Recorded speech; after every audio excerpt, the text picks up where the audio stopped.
stick with me. We are almost there. We are now at the last part of the niche validation process. Congratulations on even making it this far. It's definitely a good sign for sure, as a lot of people do start courses and never finish them. But the fact you're watching this one is obviously a good sign, as it shows you are serious about affiliate marketing. So what do we need to look at in the last step, which is niche rankability? Well, pretty much niche rankability entails how difficult it is to rank on Google for the keywords you want to target. We can determine this by using the free Mozbar Chrome extension, which I'll walk you through in just a second. But pretty much what we want to do is look for websites that are on page 1 on Google and that have a domain authority, which is what DA stands for, under 25.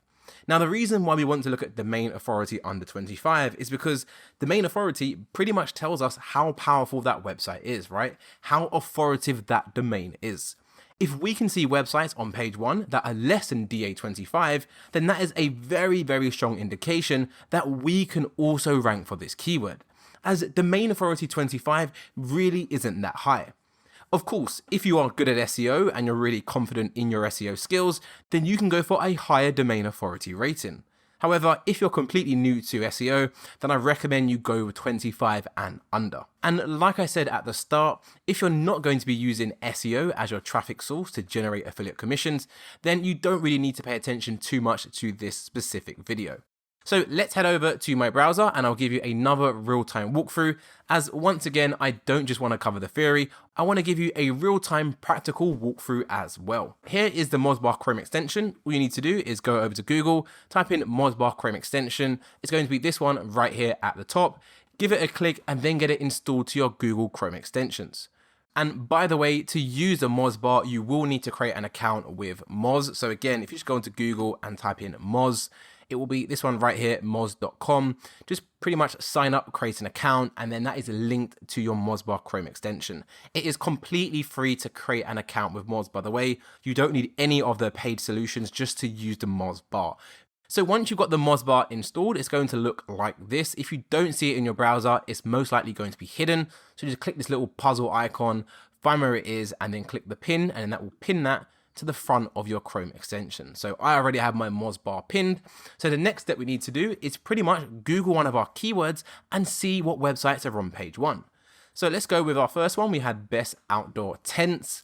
Now we want to go for the biggest keyword possible, which is best outdoor tent without the S. So I'm going to simply copy this keyword, go over to Google and search for best outdoor tent. And then once I've got my results, I'm going to click this Mozbar Chrome extension and then give it another click. Sometimes you have to click it twice. And what it's going to do is overlay this bar onto each website.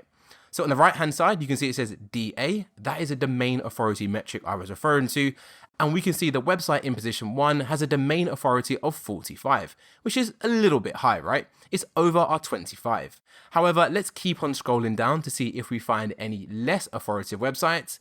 We've got t3.com, domain authority 87. Wow, that's really high. We've got domain authority 54. Again, really, really high. Domain authority 60. We've got another 60. Another 60 here, and we've got a couple more websites at the bottom. Domain authority 76, 83, 44. So that's pretty much the lowest one we've seen, 44. But again, that is still a lot higher than domain authority 25. So already I can see that all the websites on page 1 for the keyword that we want to target are really authoritative websites. So we are going to struggle to rank on page 1 of Google if we decide to target the best outdoor tent niche. Now, if you're really set on this niche and you just want to really figure out if it works, you can go for other keyword variations as well. As one thing I have noticed is that a lot of people, instead of calling it best outdoor tents, they may go for best camping tents, right? As camping is exactly the same thing. So if we go back to our keyword research tool and change outdoor to camping, let's have a look at what the keyword says. It's probably going to be a lot more higher. We can see 77,700, so almost 78,000 searches. So it just goes to show if you go for a different keyword, you can get a lot of different keyword variations. However, remember, this is just a process to give you a rough estimation on what niche is the best to target. You can always go through the same process later and update these figures if you find a better keyword. However, I already know from experience, because I have a friend who owns an affiliate site in this niche, it is very, very competitive if you go for outdoor or camping. But if I take the main keyword once again, best camping tents, we copy that, go back over to Google, best camping tents. If we scroll down, we can see we've got domain authority 45, 54, 87, 60, 60 again. So again, really, really high domain authorities. 60, 95, 76, 94. It's actually even more competitive than the initial term. So again, we can see that this keyword is very, very competitive, and I probably do not want to be targeting this niche. I always recommend going for the biggest search volume on here because it gives you a good indication of how competitive the niche is on the whole. If you go for one of the smaller keywords, maybe you explore all 3,974 and look at the ones really, really low at the bottom, they're probably not going to be that competitive, but at the same time, they don't have that many searches, so it's not worth doing. What I'm going to do is go back to my niche rating spreadsheet and what is the rankability, in my personal opinion, for outdoor tents. Well, as we saw, the lowest was, I believe, domain authority 45, if I'm right. That is quite high, a lot higher than my 25. So I would give this a 3. It's going to be very, very hard to rank for this niche.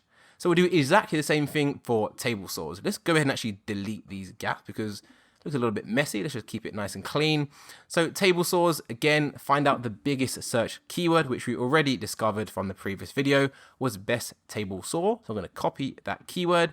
Go over to Google and type in best table saw. I'm going to scroll down, and as you can see, the website in position 1 is a domain authority 23.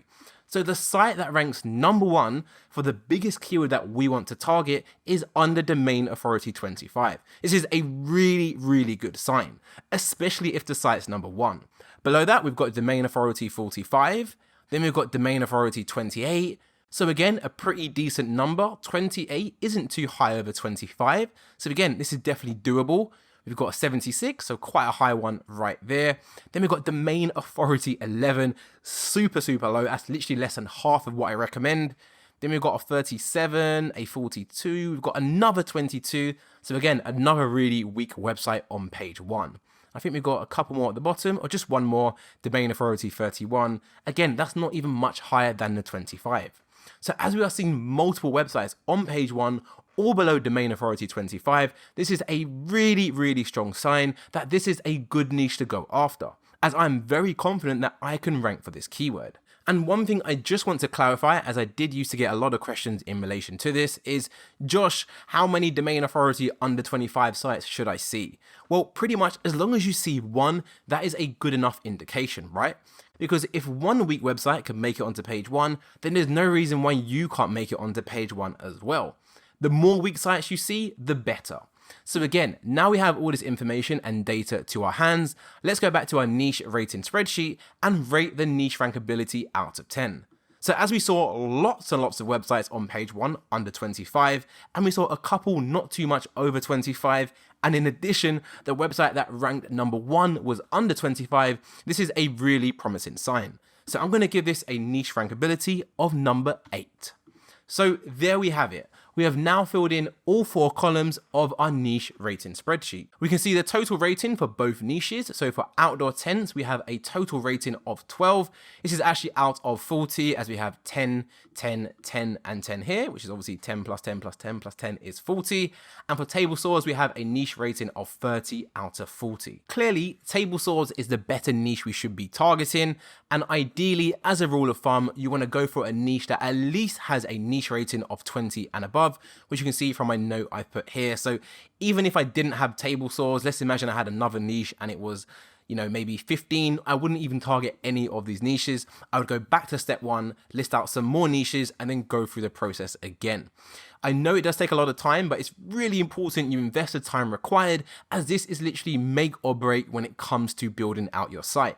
If you build a site in the wrong niche, it's going to be much harder for you to generate results. So what I'm actually going to do is I'm going to be using table saws as a niche for the training purpose of this course. So in the next few sections of the course, you are going to see me building out a website from scratch, targeting this exact niche. I can't wait, it's going to be exciting, and I'll see you in the next one.